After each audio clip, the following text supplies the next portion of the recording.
Hooty hoo.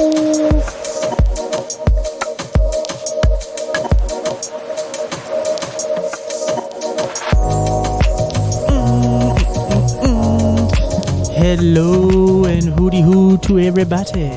Welcome to episode 119.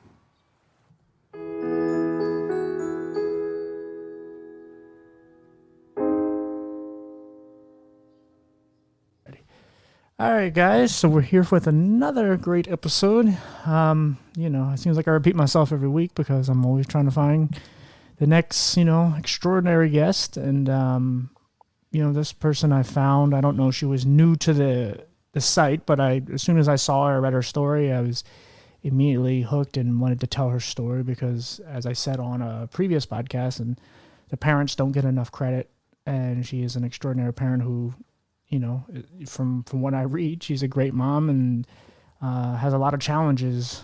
But we'll get into that. So, welcome our next guest. You want to tell us your name and where you're from and a little about you? I am Lois I. I've written a book, and the book is Reversed, a memoir which tells my story. Where I'm from, well, that's a fascinating question. As you can tell, I'm not native from America. Right. I'm an Australian, but we have lived on various continents. We've lived in Australia, we lived in the UK, and currently I live in upstate New York, near the capital, Albany, in a little town called Troy. It's funny that you say that because I did think I remember saying that, reading that about you, or that you were somewhere in the New York area, because usually, because I knew you were Australian, and I didn't ask you what time zone you were in. And we're doing this now, and it's like if it was in Australia, there's probably be nighttime, and you probably wouldn't be able to do it. So it's funny that you just said that because it just threw me off. I'm like, oh crap, I forgot. We do forget. I'm getting very good at what time zone are you in? How far are you from Poughkeepsie, New York? About an hour. Okay, my dad lives down there, so I've been to upstate New York. Yeah. I love upstate New York because to me it's way better than the city. It's just a beautiful area and just a nice place to live. Go ahead. Yeah, I went out today and just drove back, and the contrast here between summer and winter is unbelievable. And you just look out, and it's just a mass of green trees. Right. I mean, and it's just beautiful. It is magnificent. Right. Yeah, it is. It is a really nice place. So where do you want to start? Like I said, you wrote a book, but that's kind of the aftermath. So tell us a little bit about, I guess we should start with your kids. I have 3 sons. Well, it even starts a little bit before that, I suppose. Okay, yeah, you start. Because I went to school in southeast Queensland, Australia, and in the 1960s and 70s, and I grew up reading words, but without comprehension. And I knew I couldn't comprehend because we did these reading passages, and I got every single one wrong. And whenever I read a book, it was like wading through mud. So much work to create this stick figure in my mind. But I still managed with that and some really good schooling to get myself to college and become a physical education teacher. And my reading got better. And then I married this wonderful man who was absolute opposite to me in ways. Who's brilliant. And he's got his PhD from Oxford. And we met and married and had these 3 children. So he got quite a combination. The eldest son thinks and talks at the speed of light. And the second boy came along, and he had ear infections from the age of 8 to 18 months. And what I didn't know was how that impacts the brain, how that impacts learning and speech, and the impacts are lifelong. So that was the start of the story when my second son, Nicholas, went to school in 1994, and he knew there was a problem. He knew he couldn't understand his teachers. And then he wet his pants, he bit his fingernails, and what I didn't know was that his teacher shouted at him every single day. And I sent him to school every single day. And that, I can take a breath now because, it's more than 25 years past. But that year, it is really worth examining, so many things about why did the school allow this child to fail? Why didn't someone say to me, do something, get this kid out of here? Why did we let him fail throughout that whole year? Right. The teacher said to me, he stares into space. I can't do a thing. He stares into space. And when you get those sort of thoughts, it's the child's fault. And you look at why they allowed him to fail, because he has a low IQ. Yeah. He doesn't know anything. And that is absolutely devastating. Was there for any him? Yeah? Was there any differences? You've been to a lot of places. Was there any differences in the places that you've been, as far as how people with disabilities and like your son, how they're treated and taken care of and diagnosed and all that? That's a good. The answer I think is no. There's not really many differences because you all end up with a label, and we all end up in the same basket. Right. The challenge is how do we get out of that basket, or if we get out, and that's what drove me, because my son and my story really is a case study. And, here I am now, looking back on what worked and what didn't work. And my son only learned to read because our family was privileged. And that still causes me a problem to say that today. Wow. And if we were not so privileged, if I had stayed in that school with the teachers and trusted the school would have turned around and said to me, he can't learn because he's not smart and you are just not getting that. Yeah. And because we had this extraordinary experience and I was able to teach him for 6 months, I found out that my son had anything but a low IQ. He didn't have to say much. But I needed that input to come back to the school to really push him forward. But if we had never left Brisbane, Australia, I cannot imagine what would have happened to my son. Wow. Yeah. So that's really, that's the crux of the story, and that's what drives me today. That's part of the component that gives me a fire in my belly. And their school has all the documentation to back them up. Right. What do I have? Anecdotal evidence. Anecdotal evidence doesn't measure up to the test we did on a piece of paper. Well, and you got to feel more helpless than anything because it's not your body that you have to worry about. It's someone else's. And, obviously it's your baby, it's your child. And it's not as simple as just, something hurts and I tell the doctor, like it's someone else. So you don't really know everything and all the ins and the outs. And, it's something you just have to constantly be aware of. And, I'm sure it's kind of nerve-wracking too. Oh, horrendous. And the poor little boy would not have had the words or the language to say, Mummy, I'm hurting. Mummy, the teacher shouts at me. I can't do the work. And that's, I think, that really compounds the problem because we don't give them the language. You don't expect that to happen. All of this. Right. Because it's only recently, that I've recognised the depth of the struggle my son had in first grade. Okay, do you want me to take you through the whole story briefly? Yeah, sure. Whatever you want. Nicholas graduated with his PhD in applied mathematics from Oxford University in 2018, which is a long way from a child with a low IQ. And after he'd finished his PhD, and I thought, now I can talk to him. Now I'll be able to say what happened in first grade. And I asked him, and my son cried. He's this articulate boy now. He's confident. He can talk about so many things. But to talk about first grade, he cried and not one word escaped from his mouth.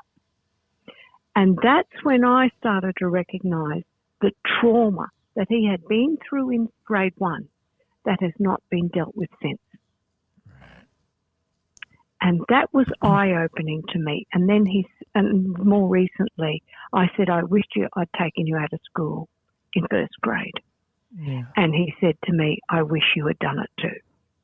But for me to do that, I needed more input. I needed so much more than I could have done in that when he was in grade 1. Right. I couldn't take him out so easily because I had his younger brother, and the younger brother was only 2. And having Nicholas, trying to teach Nicholas with someone in the background, Nicholas wouldn't have done a thing. And that would have been a problem too. And then school, if I'd taken him out, the school would have said to me, well, he's not learning because you haven't been able to do it.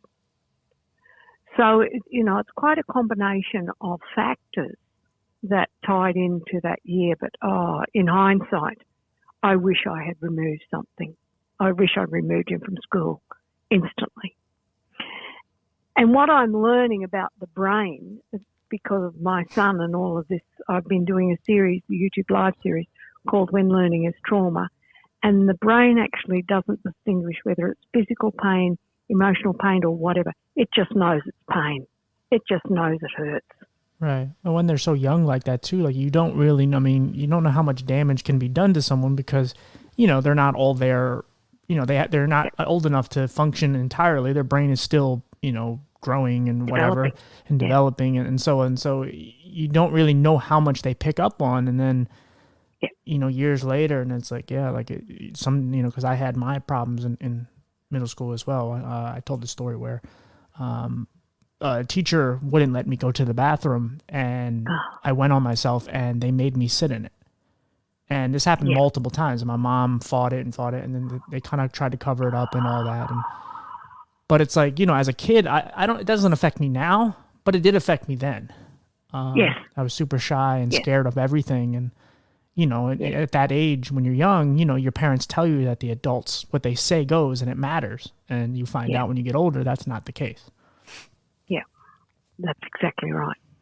Yeah. And it leaves a mark, a mark that should not have been left if we had 1 ounce of compassion in it. Right, yeah, absolutely. So that's the story in a nutshell. Right. With the emotional pain. You want to know some more? Do you want to know what turned it around? Yes, please. Tell me whatever you want to tell me, please. Okay, and that was in 1994. In 1995, my husband had study leave, and he had study leave back in Oxford, UK. And so we all go. And I thought, I'm going to take Nicholas on myself. So I did. And I go prepared. I take a series of books called Success for All, Teaching Decoding, because that's what you have to do, isn't it? Children have to learn to decode. Yes. And there were words on lines, just the words, no pictures, no sentences, until he got to the end of the page. And he couldn't do it. He had no memory for letters, for sounds, or for words, for it appeared. No memory at all. And I was starting to get cranky with him and, again, blaming him. The first thing we do is blame the child. And my mother-in-law was living with us and staying with us at the time, and she said, Lois, put away what's not working and make learning fun. Right. And with that, I stopped doing it straight away. And I thought, what can he do? How am I going to deal with this now? And I thought he can rhyme words and he can see patterns. That's where I started. So I wrote a little poem for him.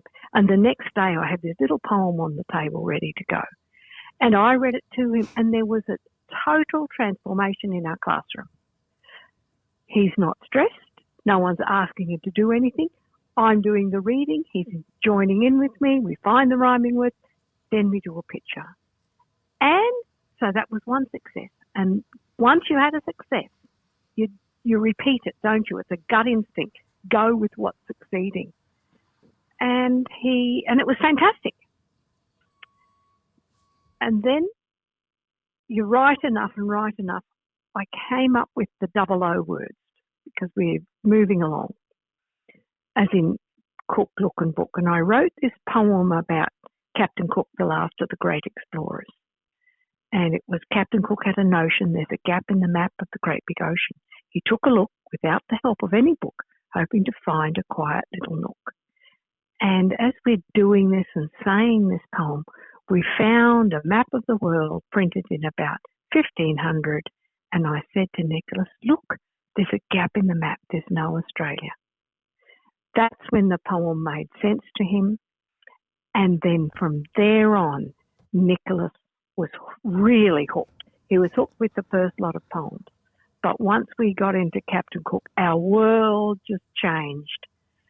And Nicholas said to me one day, who came before Captain Cook? And I said, oh, that's easy. That's Christopher Columbus. And then he said, and who came before Columbus? And I went, this child's supposed to have a low IQ. Yeah, he's challenging you now. A low IQ.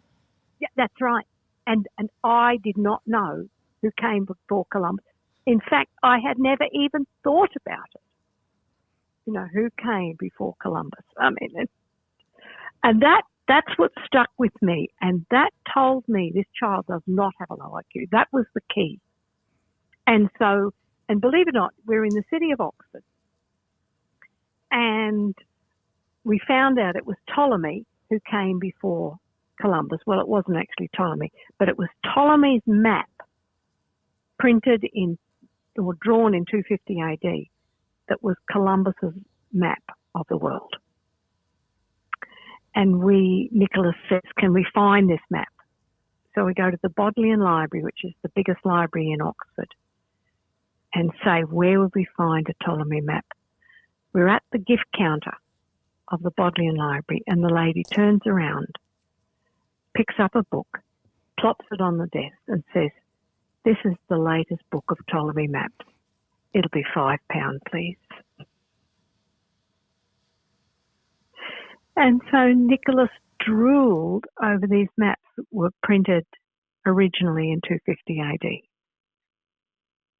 Wow. And from that, mapping just became central to his life. Because we were visiting a new country and a new city and all the rest of it, we're seeing so many things. In Oxford at the time, there were many map shops and maps were everywhere. And we just explored maps. I wrote about it. I wrote about all the things that we were seeing. And Nicholas just became this sponge for learning. It was just astonishing to watch him grow. And I met one lady who spoke to me, and she gave me a book that helped me with decoding. So his decoding went along slowly, slowly, slowly. But his ideas and his thinking just exploded. It was just such a phenomenal experience to see him come to love learning. What is his official diagnosis? The official diagnosis takes another 6 or 7 years to come. Oh, okay. Gotcha. And Sorry.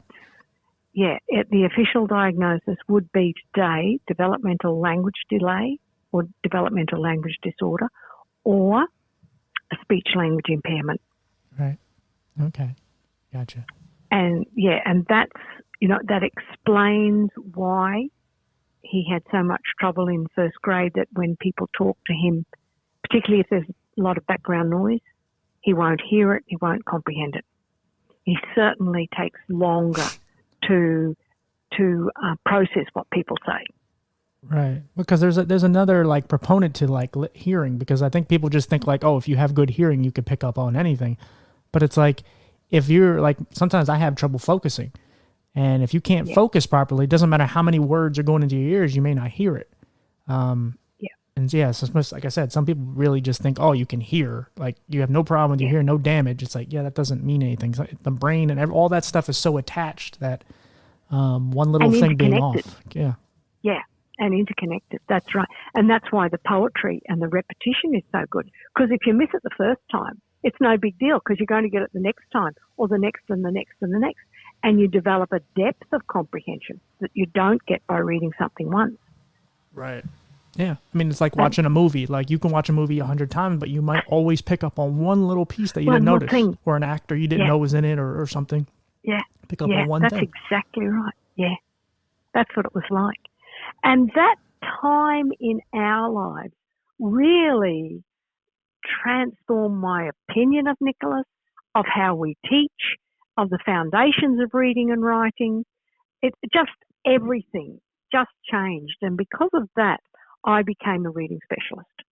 There were a few other things on top, but really this time was just such a critical component, because I knew if we were in Australia, Nicholas had two teachers. He had a classroom teacher.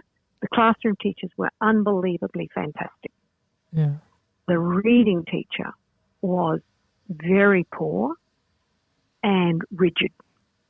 And you can't teach a child who's as low as Nicholas with language through by being rigid.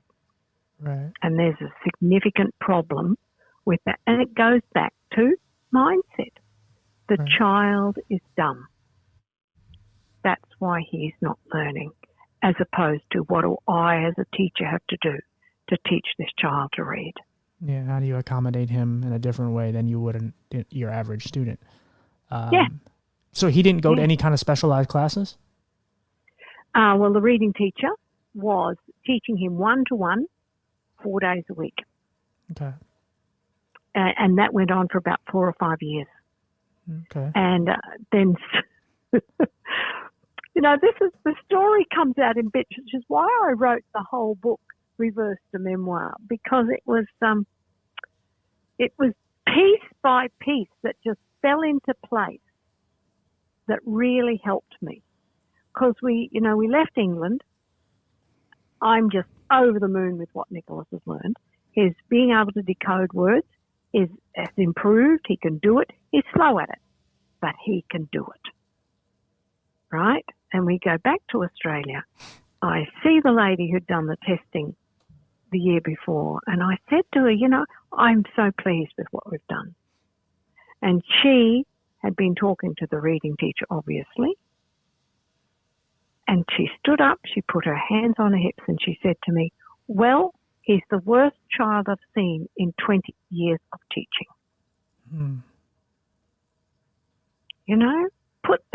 Say that to a parent. And at this point in time, you're kind of on an all-time high, because psychologically you're feeling good about his progress. And you're like, yeah, we're doing great. And he's, or she or he is like, no, he's the worst I've ever seen. And everything you just said is the complete opposite.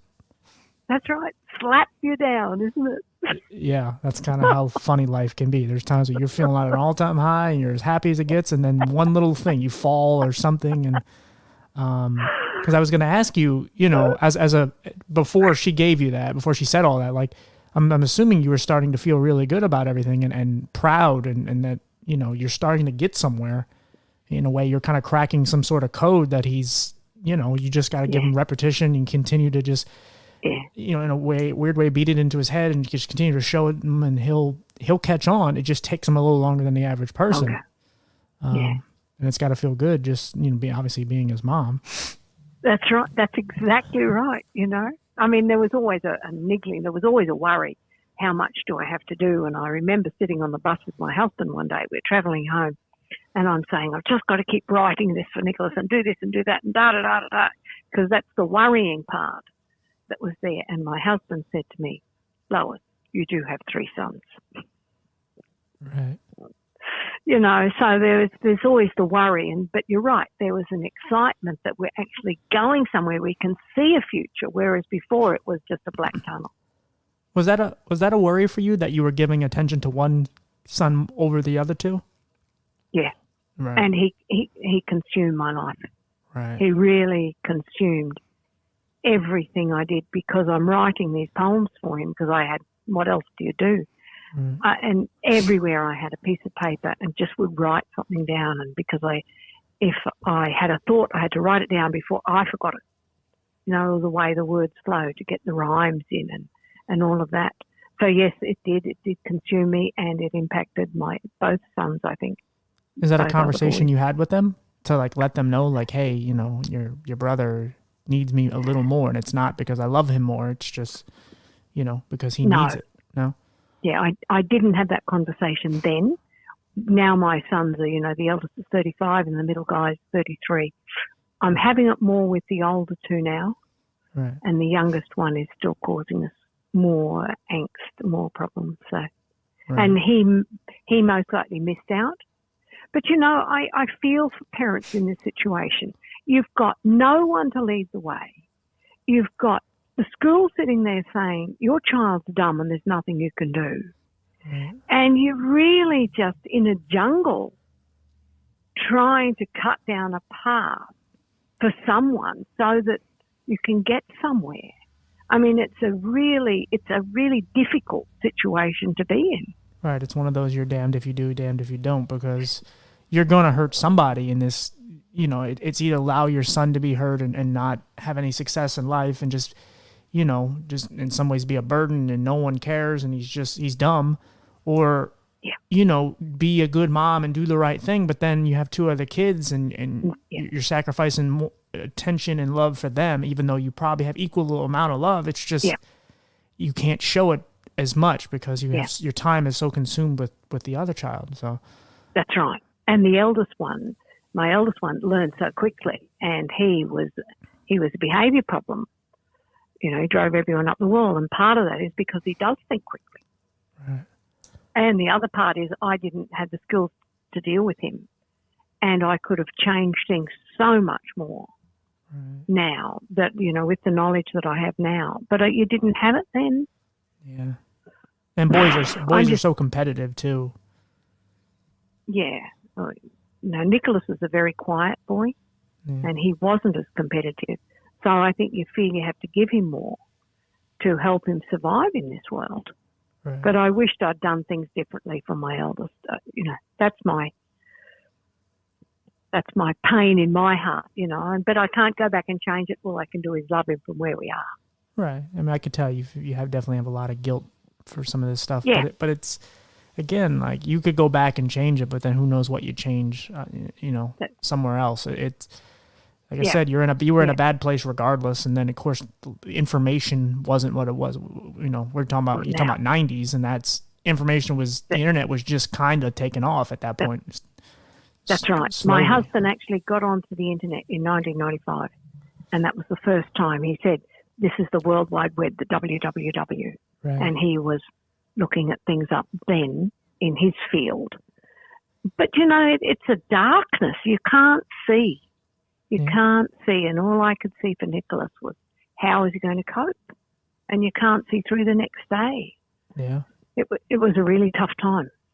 Yeah, I think that's the mental health stuff that kicks in, where your anxiety and everything kicks in, and you don't really know what's realistic or not. Like some of this stuff, some of it is obviously like unrealistic, where you can kind of get to it quickly and go, all right, stop being stupid. But then there's some stuff that kind of shows up where you're like, that kind of makes a lot of sense, even if it's terrible. Yeah. And unproductive. Yeah. And when you're in school has got this rigid idea on what we have to teach kids. And I was able to break free of that and do something that interested Nicholas. Right. And that really changed his brain. Yeah. That's good. And tapping, and you could start to see this kid's got a seed. We've got to keep watering it, and putting in the right soil. And really, that's what happened to him. That would not, and I'll repeat it again, that would not have happened in the school situation, because the kid has to learn to decode, and they've got to do it this way. Right. Yeah, it's kind of like like a lawnmower or something that you have to start, and if you just you pull the little lever and it doesn't turn on, and you immediately walk away from it and go like, oh, this doesn't work. It's like, no, it can work. You just got to put a little more effort into it, a little more force, and it may take a couple more winds and so on. Just keep pulling. Yeah. I was speaking to someone recently, and he said it's the difference between driving a manual car, an automatic car. What do you call them here? Yeah. There's the automatic and the stick shift. Yeah. Thank you. There's my dyslexia coming out. Come on, welcome to America. How long you been here? and driving an 18-wheeler. Right. Yeah. You know, you've got to go through more gears. You have to have more knowledge. You've got to try more. You've got to practice more before you're going to get full speed. And that's what it was for Nicholas. I thought that was an excellent example. Yeah, and as a person who is on the outside of, you know, like people who don't have a disability or don't have that disability and don't understand it, it's like you have to have compassion and empathy, and you have to even if you don't know a whole lot about it, you got to try. And that's right. You know, and again, if you just care, that's half the battle. Yep. If you care and you want to help them, then it doesn't matter what information you have at the moment. You just go from there, and especially now we're in the age of everything is at your fingertips. So there's no excuse why you couldn't learn a little about whatever the person is in front of you, because it's case by case. And, you know, there's, you know, some of us just need a little extra help depending on what it is. And in my case, it was stuff for like making things bigger so I can see it and stuff like that. But maybe a little extra time and just to do the work and all. But, you know, once I got what I need, I'm good to go. I don't need anybody else. That's right. So. That's exactly right. And you can do it as well as other people. Right. Better. Yeah. And you know, and that's the thing, like your son has somewhat of a learning disability. It doesn't mean he's stupid or anything, but he has some sort of learning disability. But the reality is, like, every person with a disability has been called slow. You know, I've been called slow. I know everybody I've interviewed has been equated with someone with special needs. And there's nothing wrong with people with special needs, but you automatically equate us with the same people because, you know, if I mean, I always say in my case that you have to, like, if I'm reading closer to, like, I'm looking at my phone to read it really close, people are like, oh, he's too slow. He has to look at his phone that close. It's like, no, I'm not going to say I'm the brightest person in the world, but I'm definitely not slow. It's just you're insecure and you don't know anything about what people go through, and you automatically assume someone's slow based on whatever. But every person in a wheelchair or any kind of deformity or anything, someone immediately just looks at them like they're slow. And so it's kind of the stereotypical thing to do when you don't know what you're talking about. Yeah, that's exactly right. Yeah. It goes back to mindset. I mean, that's on my website. The first thing, the free download is a thing that I call MAPS. And that MAPS is an acronym for M is for mindset. The school had made up their mind this kid was dumb. And when you make up your mind that that kid is slow or disabled or whatever label you want to put on it, that's where you end up. Right. And when I talk with teachers and do professional development, I say to them, instead of seeing a learning disabled child, look at that child as a future rocket scientist. Right. And we should be changing the label because it changes the teaching. Yeah. Well, I mean, you look at, you know, it's something we've talked on here many times before about the term disabled. In most instances, it means basically deactivated. Doesn't work. Yes. And it's like... And keep going. No, I know. Yeah, it just means deactivated, because I remember playing video games back in the day, and some of the missions I would have to disable an alarm. I never thought about it back then. And then it's like, now in hindsight, I have a little more intelligence than I did when I was 15 or whatever. And I'm like, oh, like you just, you take, disable or disabling, you add a couple letters or take a letter off, and it's like, disable. And then you add a D. It's like, oh, that's what I am. I'm disabled. Oh, and then it's like, oh, this isn't that great. And the label for Nicholas was specific learning disability. It suggests he cannot learn. Yeah. I mean, that's a really tough one. I mean, specific is irrelevant, really, because you don't know what it is, nor do they. But it's then into a basket of impossible. Yeah. I agree with you. Disabled, yes. It's a tough label to live with. Yeah. So, I mean, it is what it is. You can make the best of it, but when that is put on you, that's why a lot of people tend to, because one of the guests I interviewed recently, well, I haven't put the episode out yet, but she later in life, like I believe it was in her 40s or 50s, she got the label autistic. She knew something was wrong, but she was, she's very functional. Yeah. She's not, she's not one of the people that are so far off the spectrum that they need the help. But she was a smart person, but she knew something was wrong with her. And then years later, she got told that she was autistic, and she said it was kind of like someone who comes out as gay, because if you tell everybody you're autistic, they automatically think you're slow. And so, you know, when these labels are put on you, even if she is smart, and even though she said people who knew her in her life didn't treat her any differently, and then all of a sudden she comes out and says, I'm autistic, everyone's like, oh, are you okay? And it's like, when that stuff is said, like I said, the word disabled, like in my case, I'm considered legally blind. Legally blind means I'm under the limit of being able to drive. So it's considered legally blind. So that's why I get certain benefits and stuff, because I'm not blind, but I'm considered legally blind. But when people hear the last word blind, they automatically go with you can't see. So then I don't have a cane and I don't have a dog and I'm not running into walls.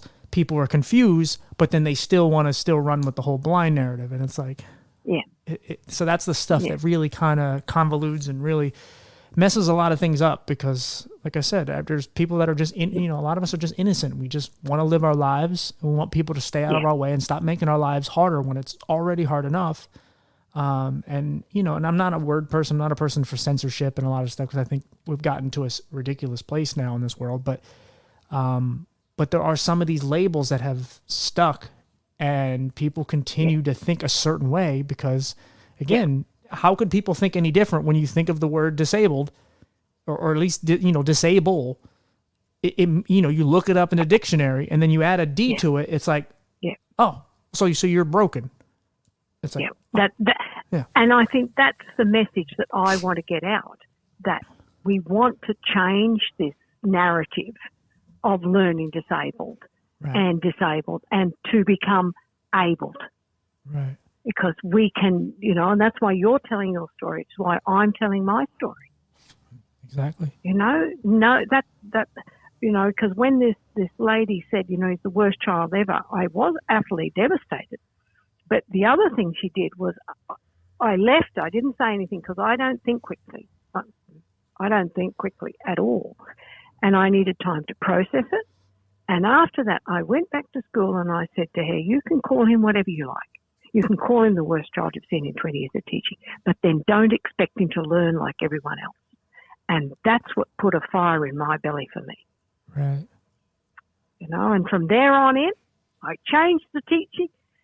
We had so much fun. Well, that was part of the thing when we were in Oxford, was that learning did become fun, that he was relaxed and he could learn. You could learn when you're laughing and doing things. You can't learn when your brain is stressed out. Right. That's the other component we have to get through. Yeah. How did you feel, obviously being a mother, and he finally got his diagnosis, so now you know exactly what's wrong with him, and then all the stuff that you're doing with him, and it's working. Like, how did that feel emotionally, just for you as a parent? I've written a book about it. Well, fair enough. Shut up, TJ. Yeah. It was so powerful, because there's a contrast between what would have happened in the school and in the school in particular. You've got the label, he can't do it. You've got a reading teacher who's only giving him exactly the same as she gave every other child in her care, and blaming him. And it's called the deficit theory in the academic literature. He can't do it, that's why he doesn't learn, rather than what do I have to do as a teacher to help this child learn to read. Right. And I went on to become a reading specialist, and I taught children who'd failed all reading programs, and in the back of my mind was my son. What else do I have to do to engage this child so that child will learn to read? It's up to me. Absolutely. It changed my life. I'm sure. Changed his as well. Yeah. And there are other things that happen that were actually written about in the academic literature, where the failure is in the teaching. And that's what I've taken away with me continuously. Our children think a little bit differently. They don't think the same as everyone else. So we have to acknowledge that, recognize that. Now, how are we going to teach it? Right. Yeah, it's kind of, yours and his story obviously is connected. Yeah. It's kind of the ultimate story of someone being written off. And and it's just someone being told that they can't do something and they're not worth the time, and they're whatever, they're the bottom of the bottom, and what's the point? And then a parent, a mother, found a way to change at least maybe someone's perspective, and obviously wrote a book, and you give hope to people who, especially parents and anybody who's going through this, like your son who's going through similar condition or whatever. It's just, there's plenty of different learning disabilities out there. And it's like, it gives hope to people who are just like, oh, you're stupid. Or you can't do this. And then it's like, I can. I just need a little extra. Give me what I need, and we'll figure it out. And again, there are some people that can't function at certain levels and all that. But that is what that is.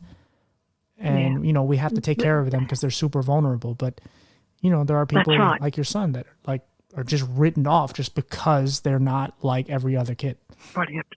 And what I've learned, particularly with this When Learning is Trauma series, is the power and the importance of having children, if we're to teach them to learn, in a safe and pleasant environment. They're not going to learn if a teacher is shouting at them, or they feel unsafe, or they know they can't do it. And we are in control of that environment. Like you with being legally blind. What are we doing to support you so that you can come to school and say, it's going to be an okay day today. Yeah. And tomorrow. And the next day. Yeah. And, and we're in this culture of bullying and cyberbullying and all these things. So it's like, we don't want to stick out, but we already do. And so, yes, we do. Yeah. And that's why it's hard to even ask for things. Like when, in my case, I keep talking about me because I can only use me as a real example, but like for me, I couldn't really see the chalkboard. Now I could if I sat close to it, but if I did that, I would block all the students from being able to see what they needed. So usually the teacher would have a copy or whatever, or I'd have to use there's this thing called a closed circuit TV, and, it puts stuff under, and it CCTV, and it zooms everything in. And a lot of times it would be in the middle or somewhere in the classroom. And, it's this decent sized TV with all this light and color, and, I'm reading a book off of that while, all the students are looking around, and I'm a complete distraction, and, I'm just there, and it's attention that I don't want because I already know people know I have an eye problem. It's visible. And so, but again, I could hide mine more than most, but it's like, it sucks because, like I said, we don't really want any attention for it. We want the things that are, it's kind of complicated too, because we kind of want some extra things, but we don't want the extra attention. Like we need what we need. We need our utensils or whatever it is that makes our lives a little easier. But, we don't want all the other stuff. We don't want the judgment and the people to look at us differently. Like, because the reality is we like a lot of the same things you like, or, we're human. It's just, we're different. And you don't want the label, that blind kid, or to be referred to like that. Right. And I mean, there's enough labels out there, whether it's racially or sexually or any of these things. And it's like, yes. But I think the disabled label is the one that's lingering the longest because we're making real strides with, all the racial tension and just all the racist stuff and just all the sexual gender and all these different, we're making some real strides with that. I mean, obviously gay marriage has been legal and, obviously there's not black and white water fountains and all these things. We've made some real strides. We still have ways to go, but we made so many more strides than ever. Whereas I think the disabled community, yes, we've made some strides because now we're not being killed for just because we're whatever freaks or whatever. But we're still way too far. As we talked off mic, 75 to 80% of us are unemployed, and that's a problem. That is a problem. And in this day and age where I can track how long you take to do something and you're going to be fired if you don't do it within this time range, does not help us at all. That monitoring of time and this and that and the other and everything else that we monitor. I think it's just really damaging for so many people, not just the normal. Yeah. So, absolutely. Yeah. I mean, these are the kind of conversations that are important and need to be had and people need to hear. Not because I'm in it or you're in it. It's just simple. Like it's the conversations that need to be had. And I think a lot of people are afraid to be honest and to say what they really need. And, because a lot of people aren't, we're vulnerable. So a lot of us are afraid to open up to the world, but we need to, because, as I said, I talk about mental health a lot because it's something that, pollutes everyone's household. Oh, yes. And you talk about mental health. Uh-huh. I cannot go down the path. What could have happened to my son if we had not had that experience in Oxford? Right. I just can't, I dare not even think how he would have survived school. Right. Absolutely. And the idea that, 25 years later, he has a PhD from one of the top universities in the world. Wow. That's the brain power we're talking about.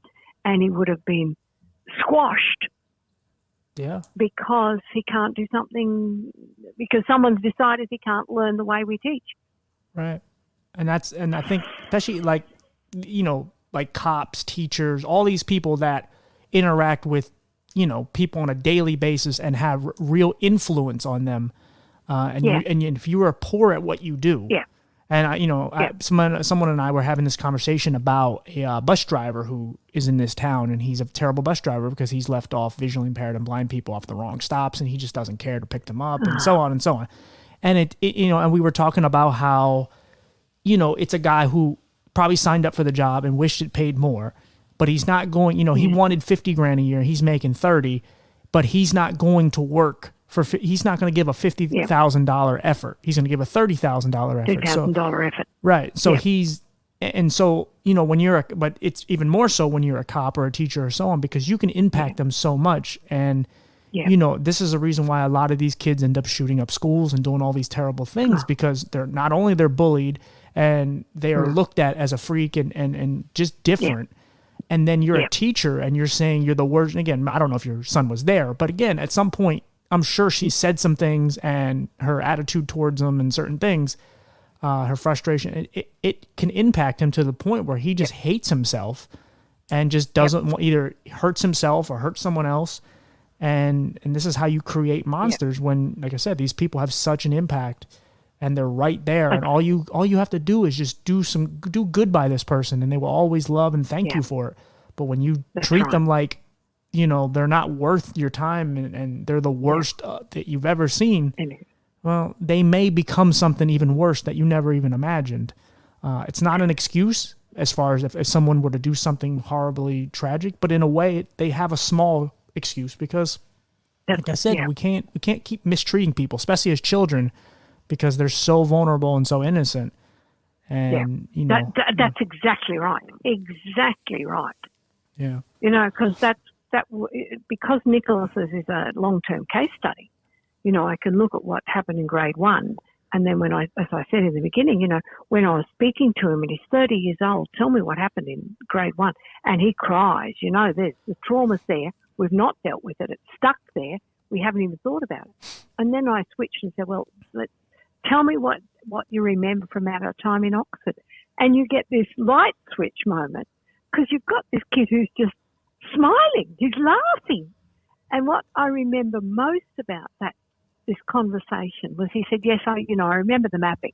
The mapping taught me to love learning. But he said, you wrote a poem about a witch's spell. And I remember I wrote the ingredients for that.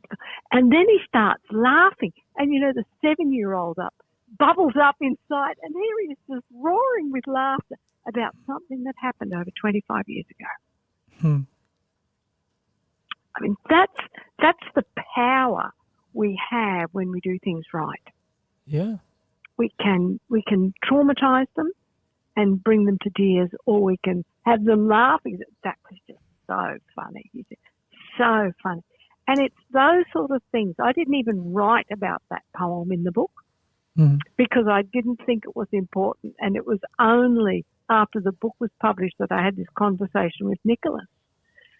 And I realised, it was far more powerful than I ever gave thought. So when teachers are working, parents and teachers are working with children, what we think we're teaching isn't always what we're teaching. Right. And I think I'm sure you probably ran through this in your head, but if you play out his life five different times, it's probably going to happen. 5 different things is going to happen. Like there's the good, there's the bad, and there's the worst. It's like horrendous. Yeah. Yeah. Like his life could have played out so many different ways. And most of them are, the one he has right now is probably the best and the only good situation he could have gotten into because, everything else looked dark and, dreary. And the reality is he had the best alternative that happened for him. That's right. And absolutely. And, of course, if you didn't intervene and you didn't do what a good mom would do, God knows where he would be. That's right. That's exactly right. And then we had the circumstances on top of us, to be able to travel and to be in that city at that time was phenomenal. And then there was another move, believe it or not, to Lubbock, Texas. And that was the second move that changed his life. Awesome. Living in Lubbock, Texas. Wow. Yeah. Then if you've got a language problem, you've got a problem, what have you got to do? You've got to hear language. And because Lubbock's, hours drive, 6 and 7 hours minimum from any other city. Right. You listen to books on CD. How do you get better? By listening. Yeah. And like we said before, you're not just repeating. You're just not listening to a story once. Listen to it again and again and again. And every time you pick up something else. Yeah. And, so I am amazed at his story. And I work with children who struggle with reading now, just like they were my children. That's awesome. What do I have to do to teach them to read? How can we make sure that they enjoy this process? Yeah. And you always make a mistake. How are we going to get around it? How are we going to get over this hump? Yeah. And you're kind of downplaying what you have because can't even talk. Dyslexia, which I cannot say today. It plagues a lot of people, and it's not that easy to just push to the side and just ignore it and do what you do currently. So it's amazing that you overcome yourself and, because again, even what I said earlier about how his life could have played out, the reality is there's a lot of parents that would have gave up on him. Yeah. And would have listened to the teacher and just like, oh, so he's the worst and he's just worthless. It's like, okay, why don't I just put him in some special ed classes and just, whatever, however his life turns out, I'm his mom and I'll be here, but I'm not going to put in all the work that you did. And it was that break in Oxford, that total break that made the difference. And it was such a rare thing to have my husband go away when Nicholas was 7. And because Nicholas he took forever to learn the decoding pieces. But that was a critical time to do it. And if he didn't learn then, he wouldn't have caught up. Or it's harder to catch up. So that 7-year age group was just incredible that he had all of this just to fall together. Right. Yeah. Yeah. So I just keep pushing the story out that we can teach children to read, that we must provide, safe spaces and let them enjoy learning and be part of the process. Right. And you're right, not just shove them aside. Oh, your analogy, though, of 5 different ways, you're absolutely right. I can't go down there very often because it's too hard. It's too damaging. And I just have to be thankful for what has happened. You're good for my my psyche because you just say I'm right all the time. You are right. You are very good. All right. I gotta tell my mom she's getting replaced. Because you say all the right things. Like I said, it's, you definitely deserve a lot of credit in your own right because you did so much and you were so dedicated to it that, like I said, if I was here, I'd give you a hug because you definitely deserve it. You're definitely an amazing person. I just feel so privileged. The life we've had has led Nicholas to be able to succeed. And learning to read should never just belong to the privileged, not something as fundamental as reading and writing. Right. And yet for Nicholas, it was. And I can tell you something else that became really important to me in my story. We're in Lubbock, Texas, and Nicholas has done really well. And he goes from elementary school to middle school. It was middle school at the time. And he'd said to us, I would like to try one advanced placement class or pre-advanced placement class in 7th grade. And we said, okay, you do that. And he said, I'll do mathematics because I'm good at maths. And on the state test, he'd got 55 out of 56. So he obviously can do it. Yeah. So he's at a brand new school, and it's day 1, period 1, he goes into mathematics. The teacher asked the kids to fill out an index card with their parents' names and addresses in a particular way and da-da-da-da-da-da-da-da. Nicholas couldn't do it. And she tore up his work. She blew into him and, you shouldn't be in my class, and how do you think you're going to make it in my class if you can't do this simple work, and blah, blah, blah. Destroyed him. Absolutely destroyed him. Yeah. And we're back to mindset again. What you think of that child and what they're capable of doing. He can't do this simple stuff. And she wouldn't have recognised that he's stressed. And when you're stressed, the input you cannot take in the information as well. And particularly when you're dealing with writing, whether it's a capital letter or a lowercase or whatever. And it just all went over his head. He lasted 1 week in that class. Yeah. And I just said, we're not doing this, Nicholas. You're not. It was like he was back in grade 1 again. We're not doing it. Well, what it comes down to is that everybody has limitations. Just some people are allowed to avoid their limitations much easier. Yep. Some people just have trouble doing certain things. And they're like, well, you know, I'm not really big into tech. So I'm not very, technological savvy. So I don't really buy electronics. So you can avoid that. Yep. So that's your limit. That's one of your limitations. Whereas ours, they're way more visible and more noticeable. Yep. But then what comes with our limitations, there are some amazing things that come from it, and that we can do some extraordinary things that the average person couldn't comprehend. Yeah. So he lasted 1 week with that class, and then a few weeks later he ends up doing Texas Tech robotics, and it's an after-school program. And he came home and he said to me, my robotics teacher is Mrs. Lovering, and she wants to know why I'm not in her advanced placement science class. And so you have the contrast between the teacher who, you can't do this work, and this teacher said, Nicholas, I like the way you think. You should be with me. And she moved heaven and earth, and he was in her advanced placement class, and he flew. And from there, that was the last problem he had in school. That's great. So what is the name of your book again? It is Reversed, a memoir, as in reversals. You know, things get reversed when you read and write.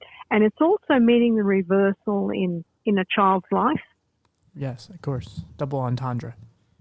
Yeah. So the R is reversed in the book, which is quite fun. But so that's the book, and it's and people say every educator should read the book. That's the reviews, because you're looking at things from a different point of view, and so easily we can slip into the negative person instead of seeing that child for what they are. Absolutely. When the episode comes out, I'll get a link from you and I'll put it in the description. I will check it out myself. Is there anything else you need to promote? Anything you want? Your Instagram or Facebook or whatever you're into? Well, the other thing I've been doing is, because of my son and the struggle with the long-term trauma, I've done a YouTube channel called When Learning is Trauma. We're into our 3rd season at the moment. Okay. And it's been fascinating because we've had a lot of adults who have talked about learning in school. And the one person I talk about is Martin Bloomfield. And he would have been like my Nicholas, unable to do things in school. And he says school was like torture to me, pure torture. Yeah. And physical punishment and all of that went along with it. But he said on one of our episodes, he said, what's really difficult for me is that what are we modelling for the other children in the class when it's okay to condemn that one child. And that has stuck with me. What are we modelling? Absolutely. Are we modelling acceptance? Are we modelling inclusion? Are we teaching the other children this is how we should be working with other kids who are slightly different? Yeah, absolutely. Well, I will definitely subscribe and check it out later. And I don't know if I'm a good guest for your show, but if you ever need a guest or anything, please let me know. You need anything, please just message me. Even just forget podcast stuff. You just need someone to talk to. Just please reach out. I will. I think you're an awesome person. Trauma happens across a range of issues. Yeah, we got to stick together and support each other. And, but yeah, like I said, I think you're a terrific woman. I'm very glad we did this. Like I said, anything you need, just please reach out to me. I will.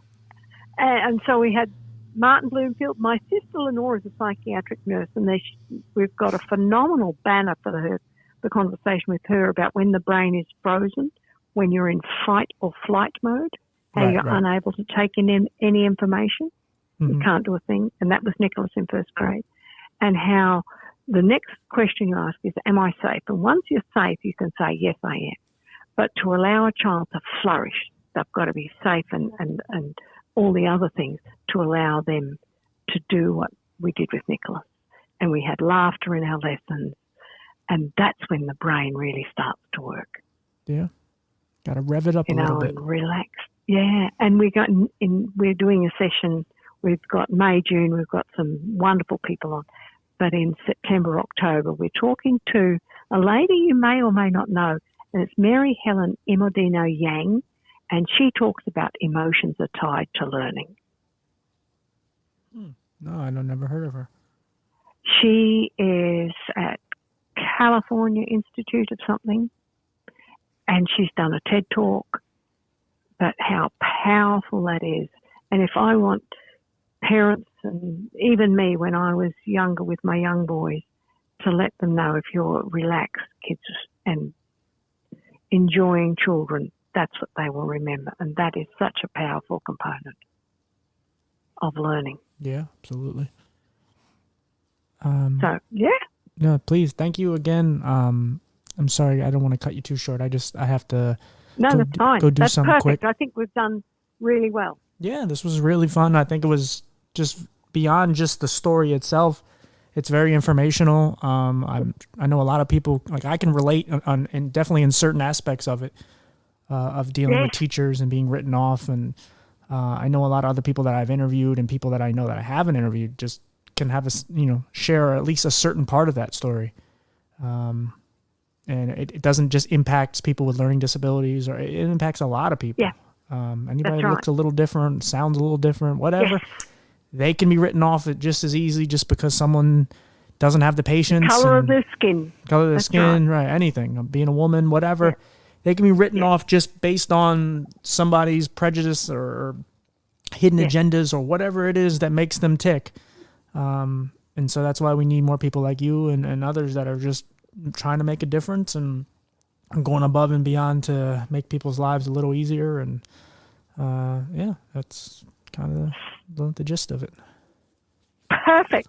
Thank you, TJ. And you're right, I am new to the site, and I'm just getting up and going and trying to sell just one or two more books and get the message out. We simply must teach children to read. Well, give me. I'll check it out this weekend. I'll buy a book for you. That'd be wonderful. All right. That will be wonderful. Thank you again. Okay. Thank you. Yep. Okay. Bye. Bye. All right, guys. That was delightful. That was great. I have to go to the bathroom, take a shower, and whatnot. But yeah, that was great. That's just another great conversation. I didn't know where all that was going to go, but it went where it needed to go. Sorry for all the noises. I know Bullet interrupted earlier trying to purr. He batted his head against the mic, and it's raining outside. It's supposed to rain all day, so there's cars just going through the parking lot and so on. So bunch of noises. I can't really take it out because it's over when she's talking. So it is what it is. I try my best for you guys because I love you. and you're appreciated. Thank you again for all your support. I'm sorry that I bat the mic. I'm visually impaired, and I also move around a lot, and I can't help it because I'm a fidgety man. Yes. So that might have been my favorite guest because she did nothing but compliment me. So we're going to say that. So to all the other guests. And yeah, I'll see you guys on the next one. Bye.